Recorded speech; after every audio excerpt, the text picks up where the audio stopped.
Sabadarajacharya. Astatarasatasi Simad A.C. Bhakti Vedanta Swami Maharaj Srila Prabhupada ki. Jai Om Vishnupabam Sabadarajacharya. Astatarasatasi Simad Bhakti Siddhanta Saraswati Thakur Prabhupada ki. Go Premanande.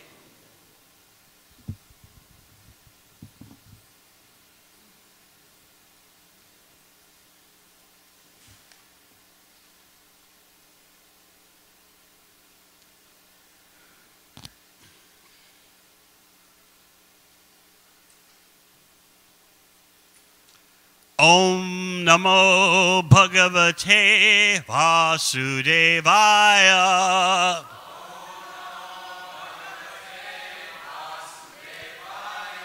Om Namo Bhagavate Vasudevaya.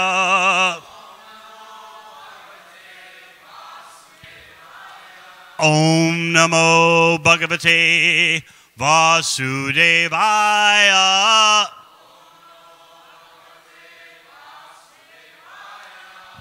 Srimad Bhagavatam, 3rd Canto, Chapter 5, Vidura's Talks with Maitreya, Text 47. Tatapade Chatma Samadhi Yoga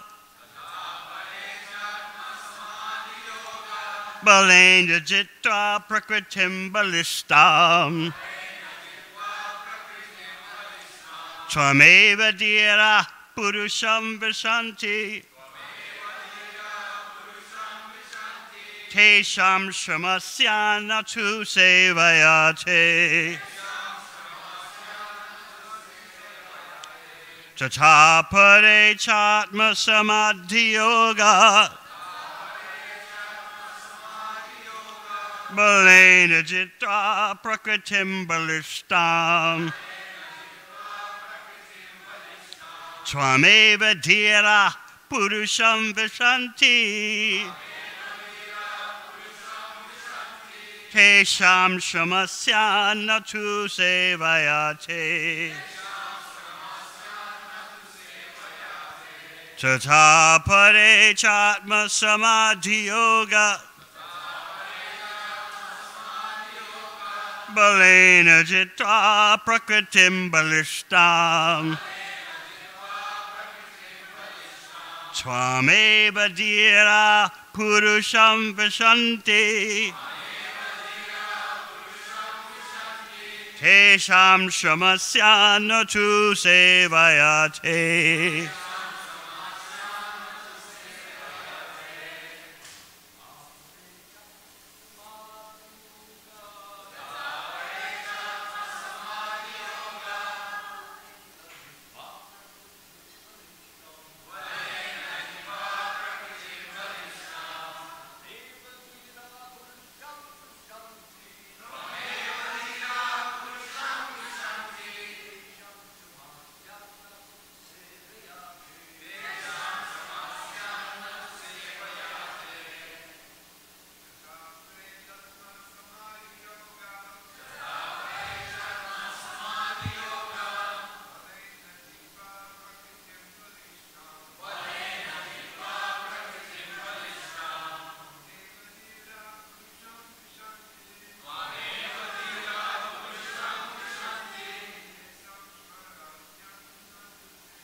Vaishnavis.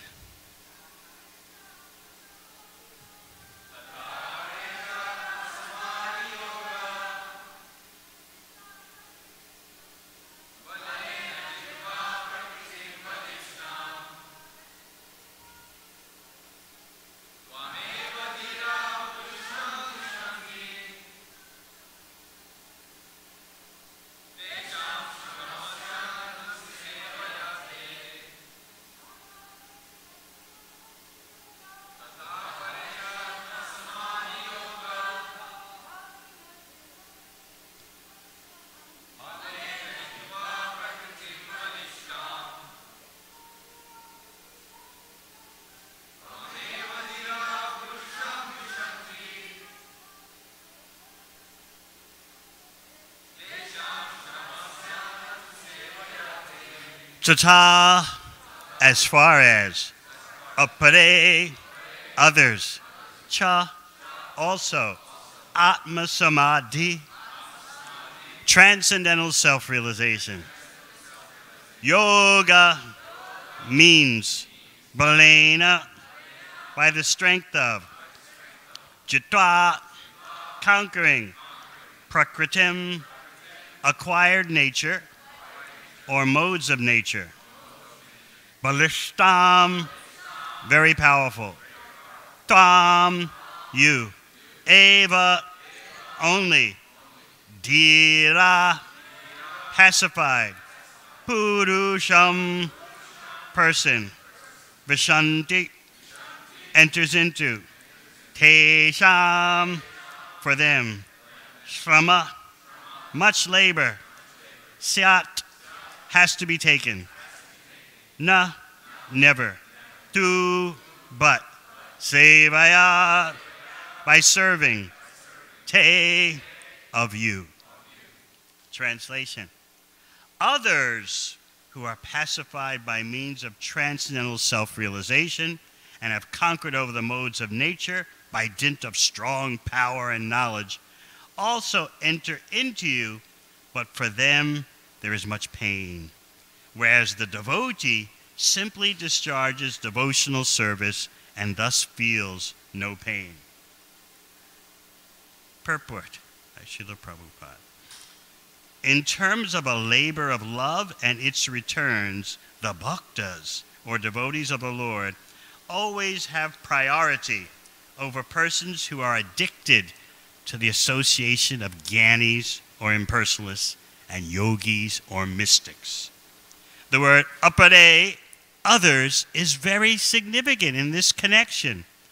Others refers to the jnanis and the yogis, whose only hope is to merge into the existence of the impersonal Brahmajyoti. Although their destination is not so important in comparison to the destination of the devotees, the labor of the non-devotees is far greater than that of the bhaktas. One may suggest that there is sufficient labor for the devotees also in the matter of discharging devotional service, but that labor is compensated by the enhancement of transcendental pleasure.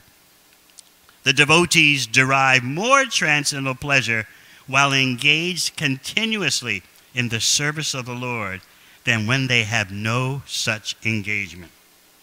In the family combination of a man and woman, there is much labor and responsibility for both of them.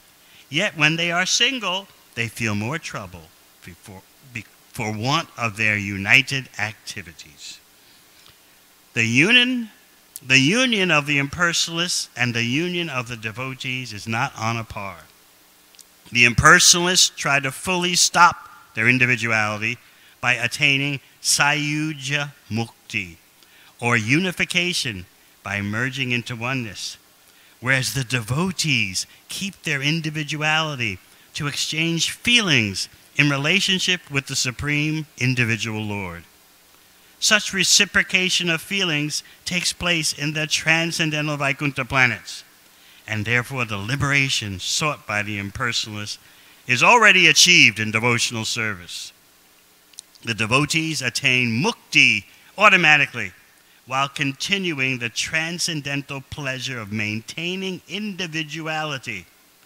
As explained in the previous verse, the destination of the devotees is Vaikuntha, or Akunta Dishnya, the place where anxieties are completely eradicated.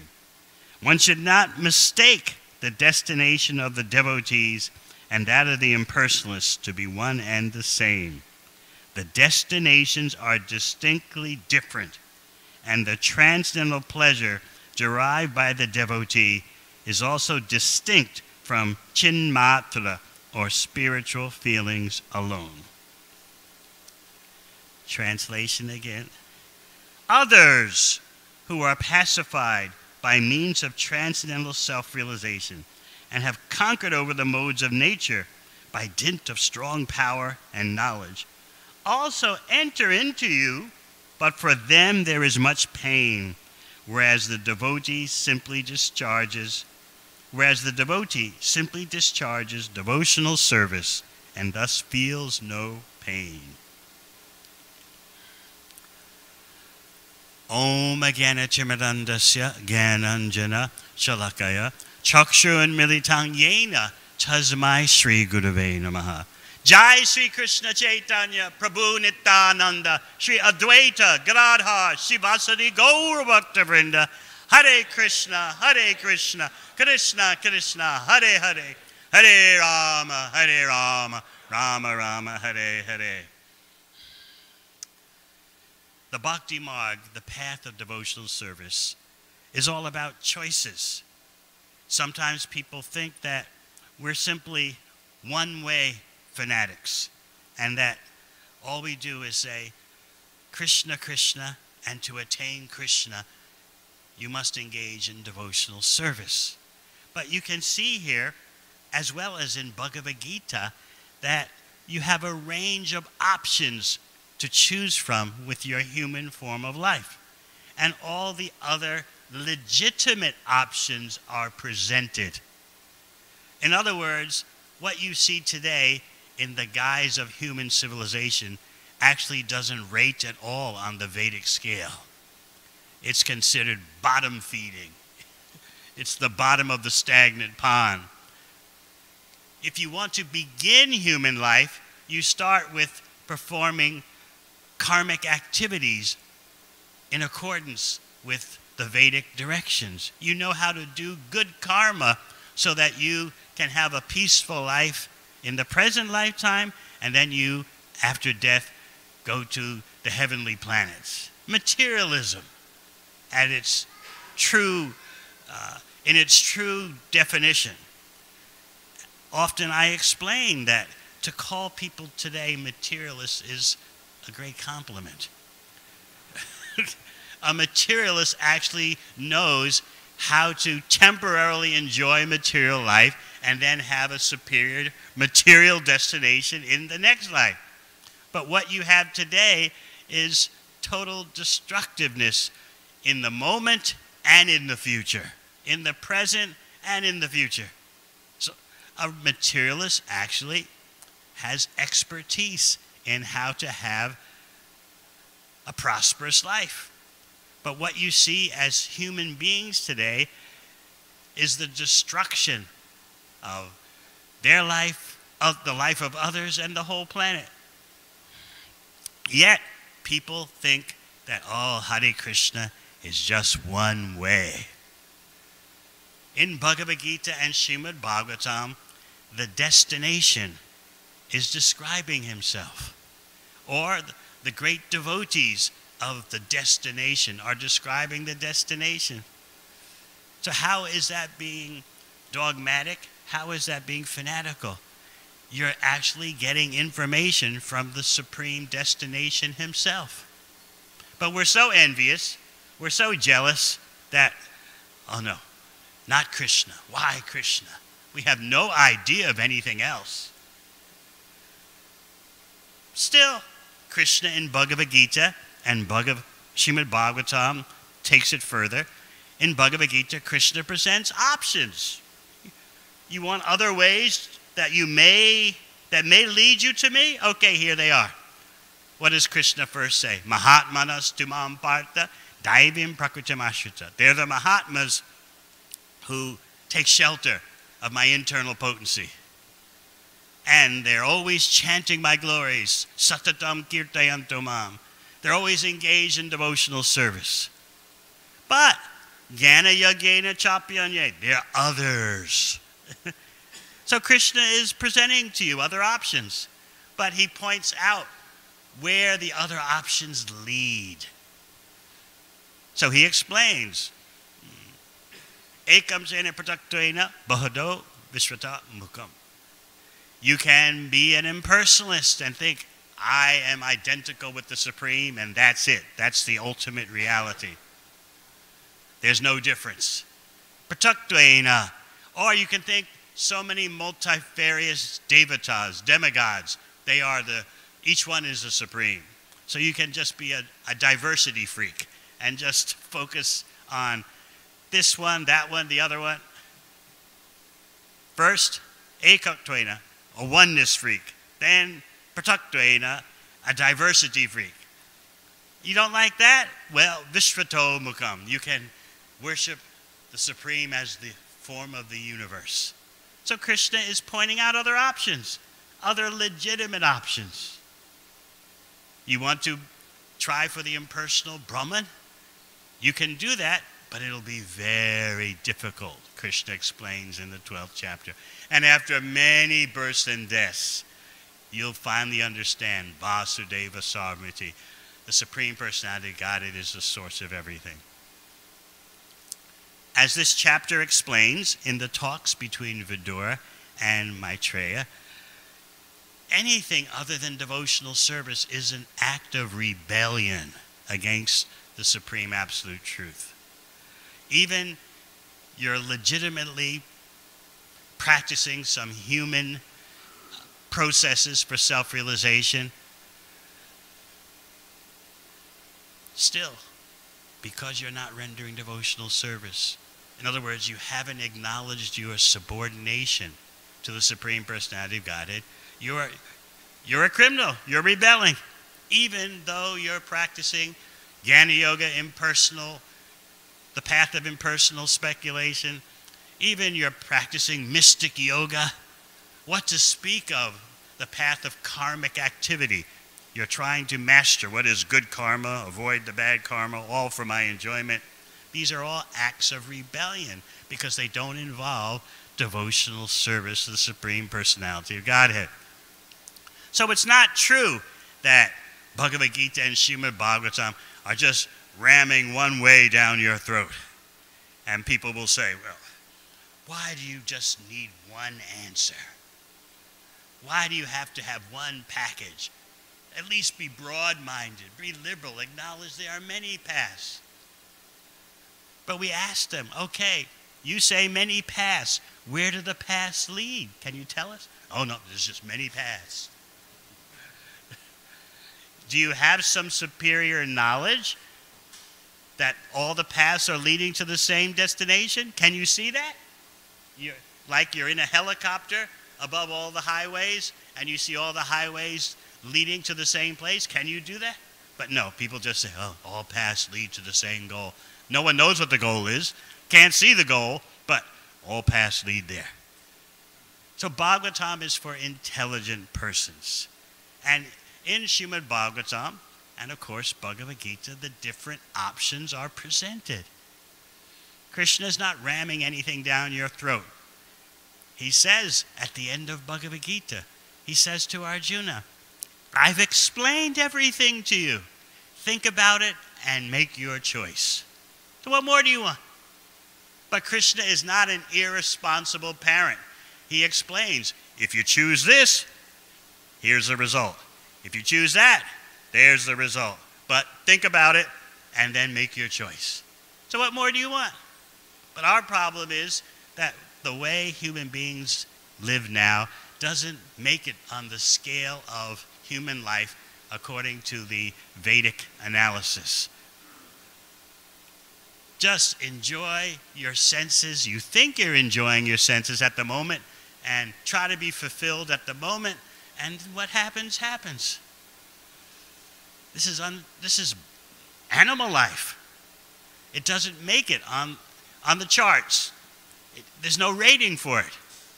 At least be a fruitive worker. Be a performer of karmic activity.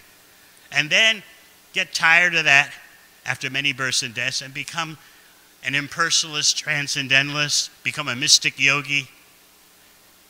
But bhakti is the highest achievement.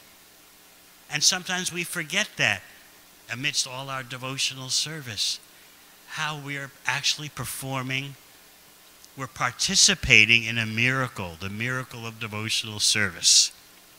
So the previous verse says about attaining Vaikuntha Loka simply by drinking the nectar of topics about Krishna. And in today's purport, we hear that In Vaikuntha, Akunta Dishnya, the place where anxieties are completely eradicated. Now you might think, well,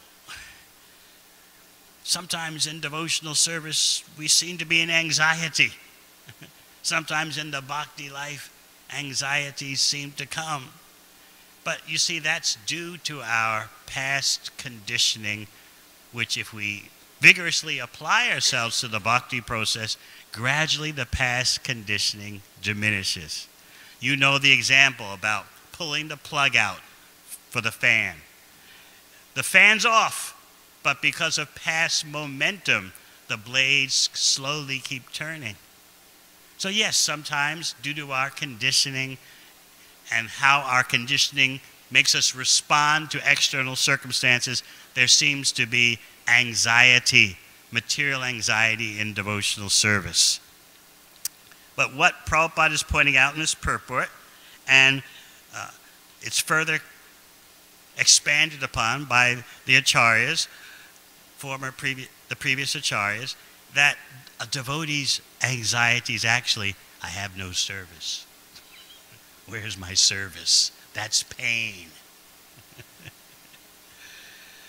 And the anxiety of how to serve Krishna better. Just like Mother Yashoda, we were speaking about her yesterday. You can't imagine the pain, which is non-material, that she felt when Trinavarta caused the whole of Mahavan to be covered with darkness by his whirlwind. And no one could hear any cries, anyone crying out, because Trinavarta was making such a sound to prevent anyone from finding one another in the darkness by sound. Can you imagine what this is like for Mother Yashoda? And here we are saying, in Vaikuntha, there's no anxiety, there's no pain.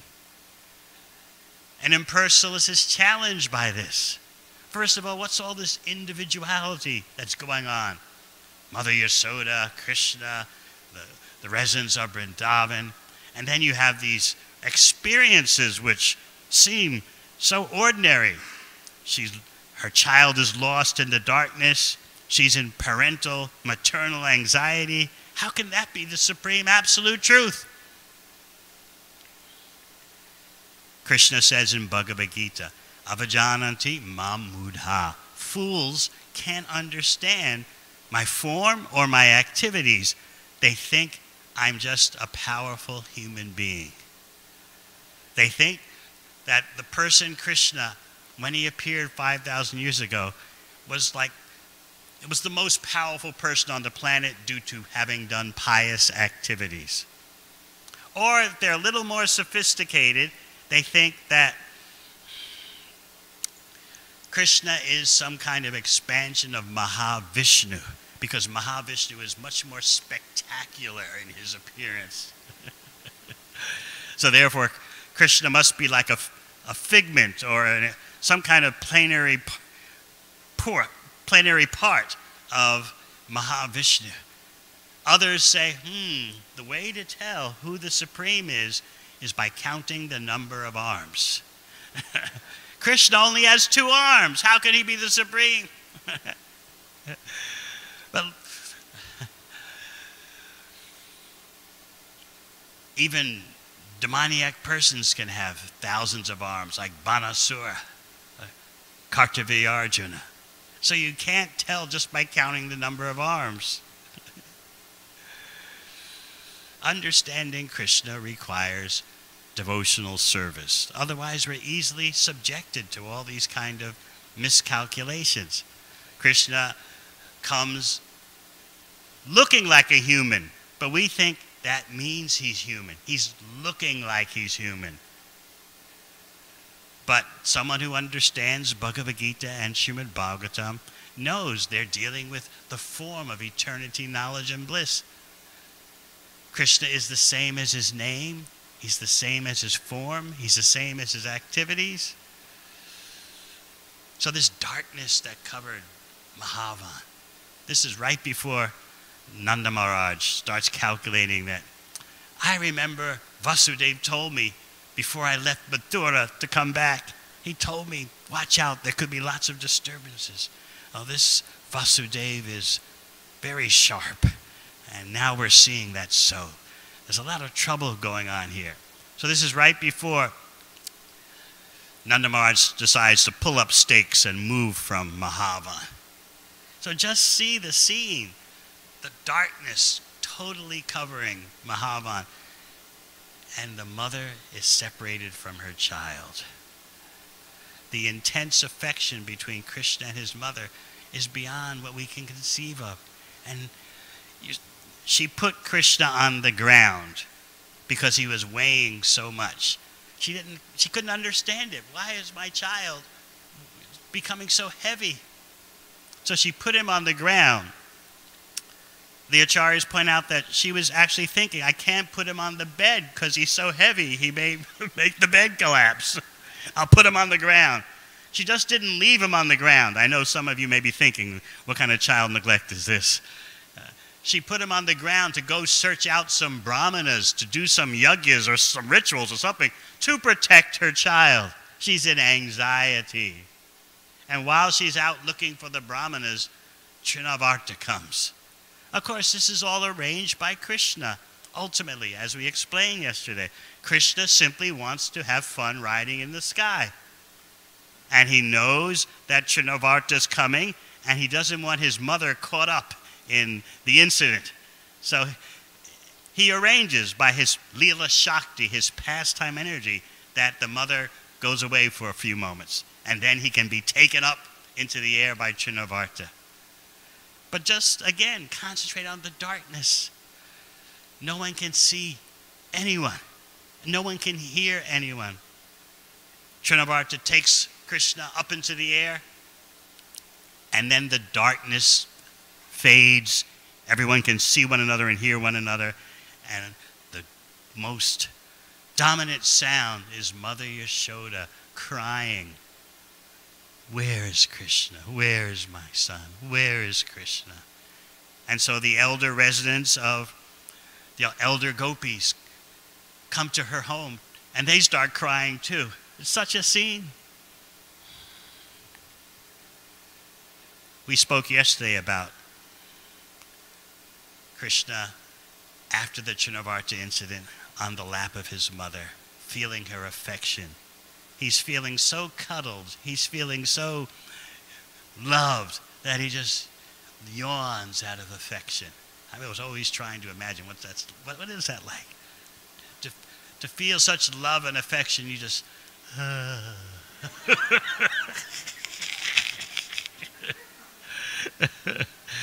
She's looking into his face. She's fed him. She's almost finished feeding him. And then Krishna yawns. And she sees within his belly the entire universe. And as we explained the other day, she just gets restless. She doesn't know what to make of this. Her eyes are moving in a restless way. She can't fathom the situation. She can't figure it out. Shukadeva Goswami doesn't go any further than that point in Srimad Bhagavatam. We go into the next chapter. And later in that next chapter, after Krishna's naughty activities are described, you hear about Balaram and the cowherd boys turning Krishna in to his mother.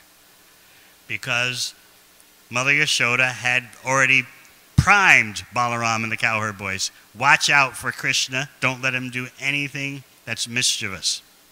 But what is Krishna thinking? Krishna is thinking, I've done so much mischief. I've been so naughty, and I've never been chastised. I've got to do something to taste the nectar of punishment from my mother. So now I know just what to do. What's he going to do? Actually, there's a mystery amongst the acharyas, Vishwanath Chakravarti Thakur, Jiva Goswami, Sanatana Goswami. Did Krishna actually eat dirt or not? we might want to know, but it's actually not very important. Prabhupada just takes it straight. He ate dirt. So you might think, well, look, what are the facts? Did he eat dirt or did he not? That's not the point. It's said that he pretended to eat dirt. Other acharyas say he ate dirt, he did it. But the point is that he's just trying to stimulate chastisement from his mother. That's the point. He's going to defend himself. Mother Yashoda is going to accuse him because she's in anxiety. This kind of anxiety impersonalists can't understand. She's thinking, in my house are the most delicious milk sweets. First of all, little Krishna goes to other houses and steals their milk products, even though I've got the best in my house. Secondly, he's eating dirt, his friends say, even though I have such delicious sweets in my home. So she's in anxiety. What am I going to do? And actually, she's ready to chastise Krishna. She has him by the hand, just like in Damodar Leela. She knows he's going to run away. I've got to hold him tight, and then I'll punish him. This is all activity that nourishes pure love of Krishna, particularly in Vatsalya Prem, parental love of Krishna. Her scolding, her readiness to chastise Krishna is not a fault. And Krishna's responding fearfully is not a fault. Not only is Krishna's fearful response a fault, because he's Bhakta Vatsala, he's always the best at reciprocating affection with his devotee. So he's engineering everything to bring Mother Yashoda's love to even a higher level. So to add to the Leela, what does Krishna do? We'll take it that he ate dirt, so he lies. Mother, all my friends are lying. They don't know what they're talking about. And what does Mother Yashoda say? Well, even Balaram, your brother, says you're eating dirt. Ah, Balaram, he's angry at me. It's a conspiracy. This is the original conspiracy theory. So Mother Yashoda says, okay, we'll have a bit of investigation here. If you've actually not eaten dirt, when you open your mouth, I won't see any dirt. So what is Krishna thinking? He's accusing everyone else of lying. But he could be right, because he's thinking, if I did eat dirt, it's already gone out of my mouth. So when I open my mouth, she won't see any traces.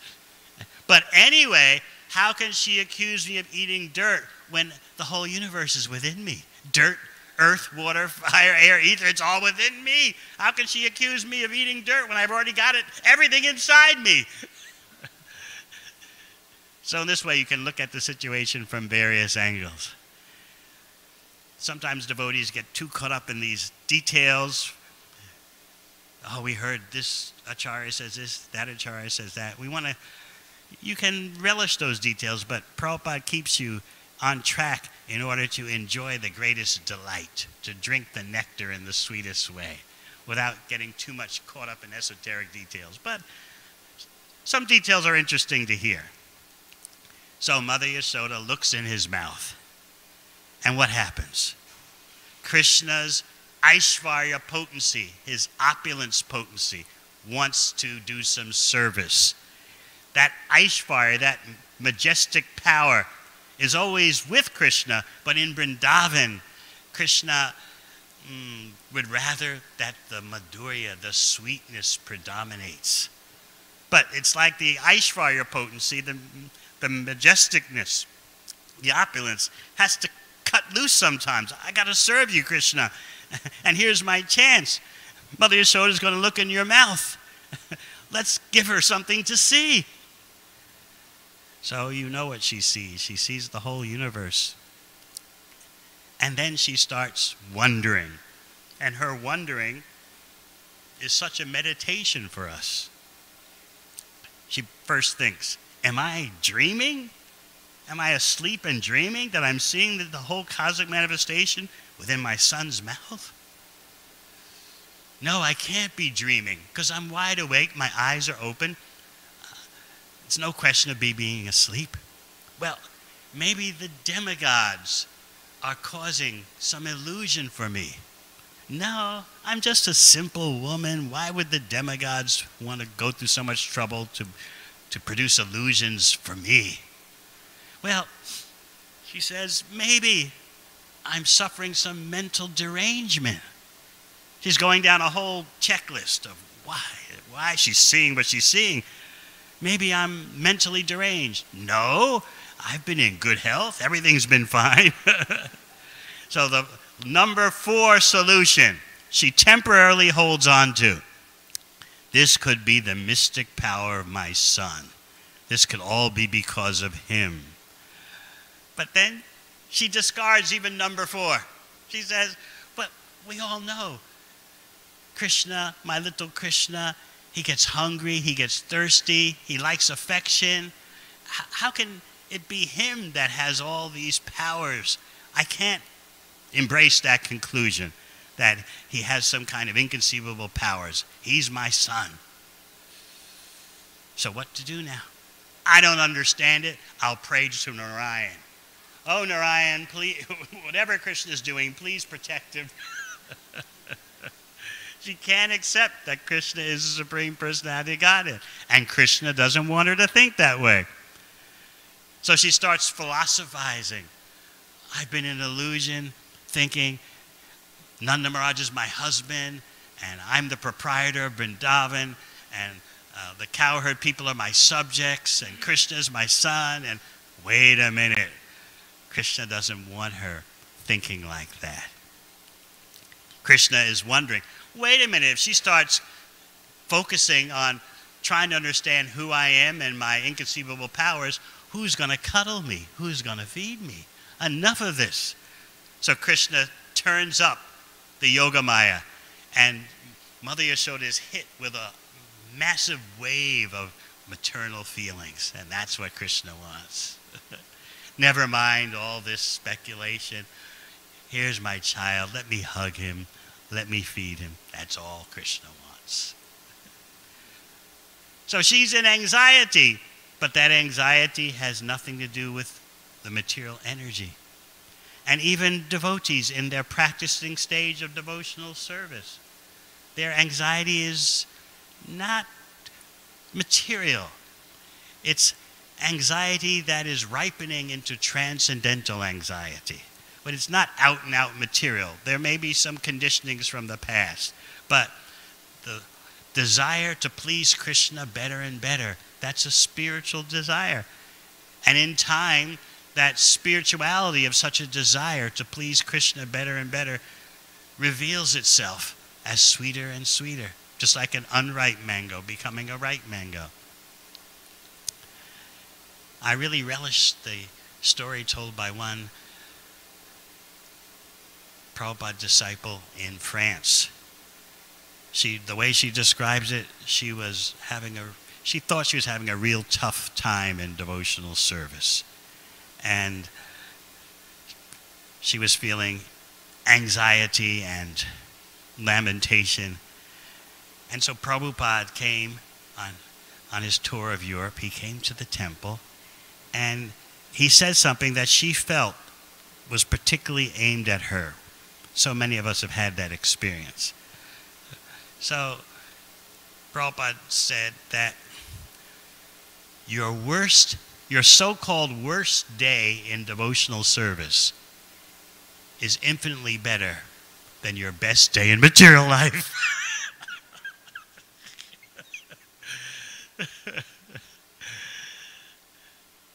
Many of us know that some days things just aren't going right for Krishna's pleasure, and there are misunderstandings, there's things you have to cope with in trying to serve Krishna, and you think, it's a headache, a transcendental headache, but it's a headache. But Srila Prabhupada said that so-called worst day in bhakti is infinitely better than your so-called best day in material life. That requires some thought. Gradually, we start to realize that our real anxiety is for devotional service. And when we don't have devotional service, we feel pain. Devotional service is a miracle. It's a privilege. And Bhagavad Gita and Srimad Bhagavatam are pointing out the various options. You don't have to do devotional service.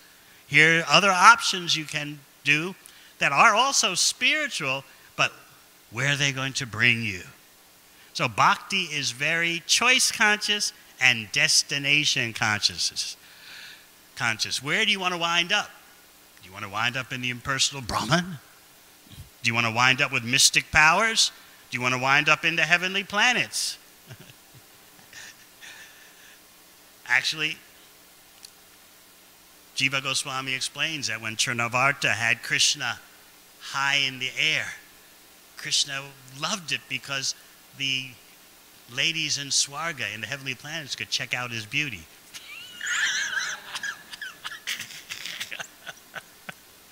Whatever he does, he enjoys. And he arranged the whole incident. Even though his devotees were in anxiety, he arranged the whole incident so he could have fun and so that their love for him would increase. So as we progress in bhakti, we start to understand more and more how Krishna is bringing us closer and closer. So even in our moments of feeling, oh, why did this happen? Why did that happen? So many impediments can arise in the course of our service, in the course of spreading Lord Chaitanya's Sankirtan mission. Some of you have been serving here for decades, decades upon decades upon decades. You've seen it all. And yet,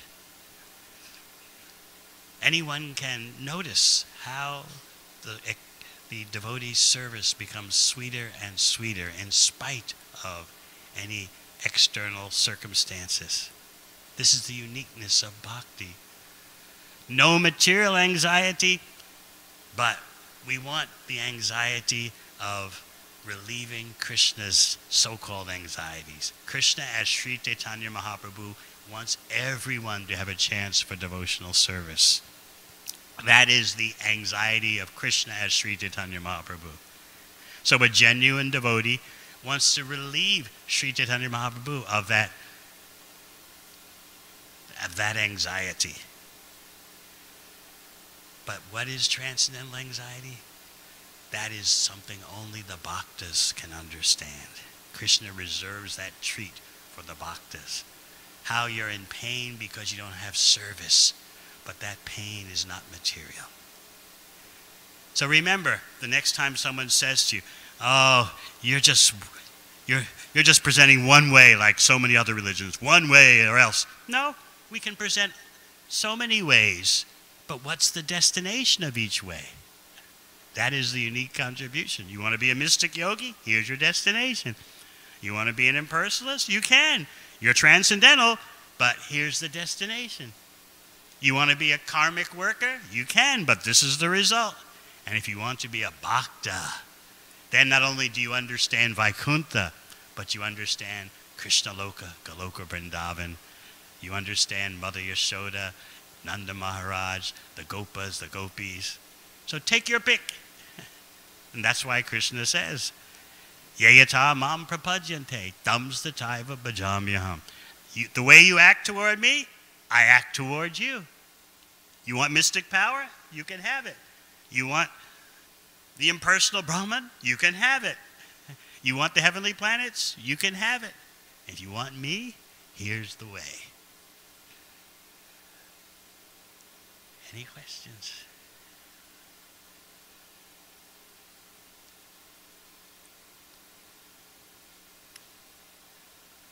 No questions. Yes.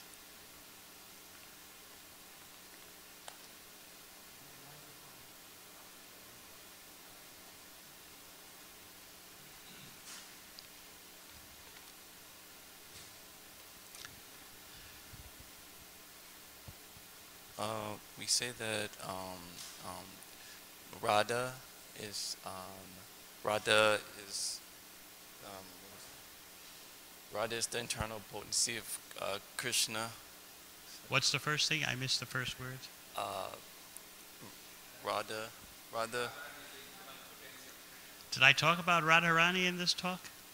No, but Miraj, we talked about devotional service, Yes. and when we go away from Radha, it's called aparad. Is that correct? Radha. Is it called? You think about your question and ask me later. Okay. Yes, Miraj. Thank you. So much. I Anyone appreciate else? Yes.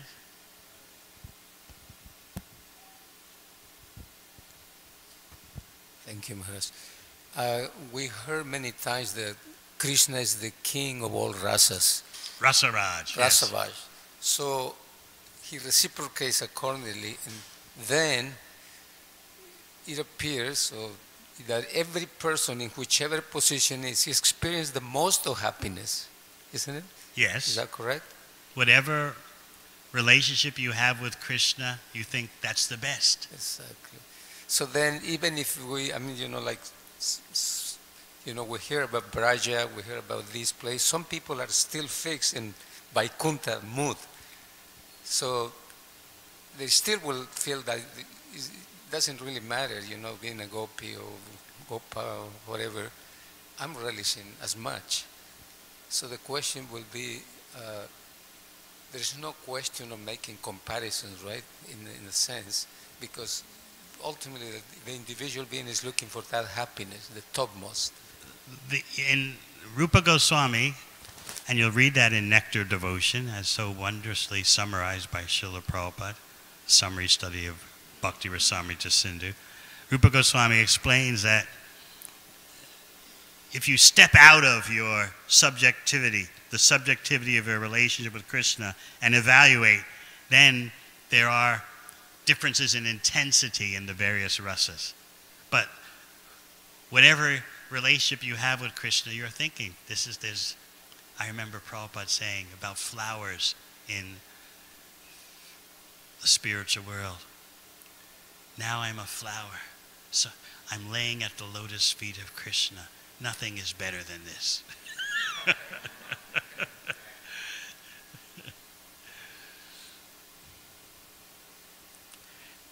If you want to know details, read Chaitanya Charitamrita, where Prabhupada's purports.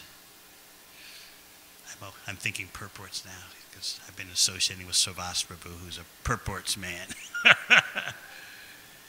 There, Prabhupada explains that generally the devotees of Nityananda and Advaita Acharya are not in Madhurya Prem. But when they start focusing on Chaitanya Mahaprabhu, they can change. So Chaitanya Mahaprabhu breaks all the rules.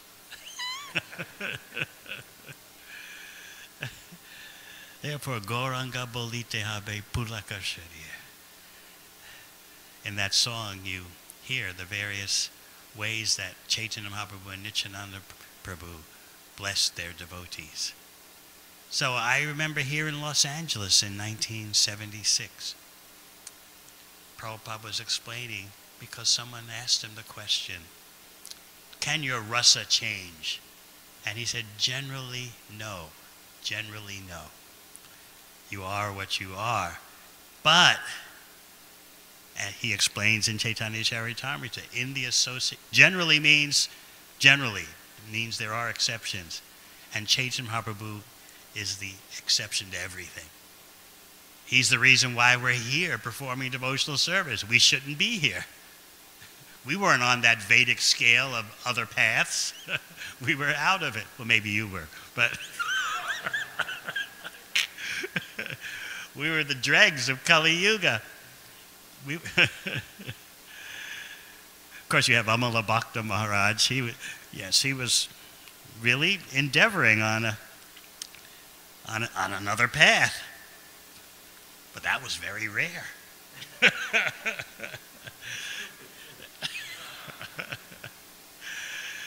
I remember when Amala Bhakta Maharaj first came to New Dwarka. He was very stern. You might say very stiff. Not stiff in muscles because he was a master of physical yoga, but stiff in behavior, but yet he dived into the ocean of devotional service and drowned in the nectar. But most persons don't have that kind of semi-qualification. Almost everyone doesn't have that kind of semi-qualification. But Lord Chaitanya has brought us here. He's broken Krishna's rules. And similarly, when it comes to relationships with Krishna, the more you focus on Lord Chaitanya, the more things change. And we see that even devotees associated with Nityananda, Advaita Acharya, the more they become attached to Mahaprabhu, they can also change their relationship with Krishna. So this is very deep, but it's there in Chaitanya Charitamrita. Yes. I remember you, but I don't want you remembering me in 1975.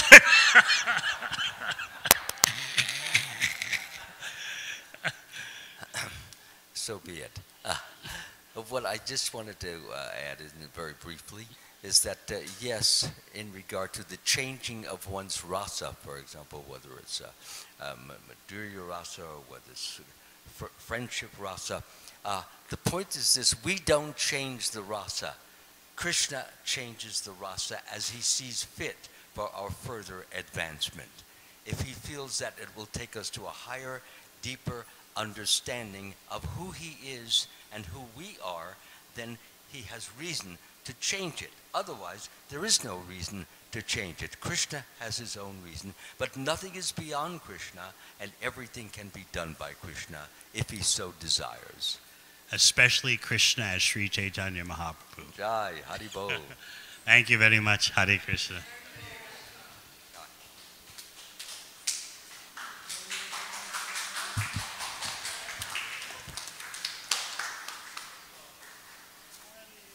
Thank you very much, Maharaj. When you speak, I don't know if I said this last time, but when you speak, I can understand